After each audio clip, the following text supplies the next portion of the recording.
15व्या कृषी नेतृत्व समितीचा 2024चा प्रतिष्ठित सर्वोत्कृष्ट कृषी राज्य पुरस्कार मुख्यमंत्री एकनाथ शिंदे यांनी कृषी मंत्री धनंजय मुंडे यांच्यासोबत स्वीकारलाय। केंद्रीय कृषी मंत्री शिवराज सिंह चौहान यांच्या हस्ते हा पुरस्कार नवी दिल्ली येथे प्रदान करण्यात आला। पर्यावरण रक्षण, अन्न सुरक्षा यांच्या माध्यमातून राज्याकडून घेतल्या गेलेल्या शाश्वत विकास धोरणांची दखल घेत हा पुरस्कार देण्यात आलेला आहे। सर्वोच्च न्यायालयाचे माजी न्यायाधीश आणि केरळचे राज्यपाल पी सदाशिवम यांच्या अध्यक्षतेखाली 15व्या कृषी नेतृत्व पुरस्कार समितीने महाराष्ट्राची निवड केली। राज्यातील पर्यावरण रक्षण, अन्न सुरक्षा, शाश्वत विकास धोरणांची दखल घेत कृषि मंत्री सर्वोत्तम कृषि राज्य म्हणून निवड केली गेली है।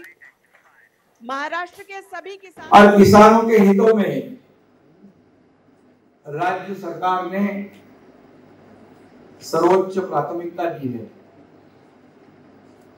उसका सम्मान हो रहा है। ये भी मेरे लिए खुशी की बात है।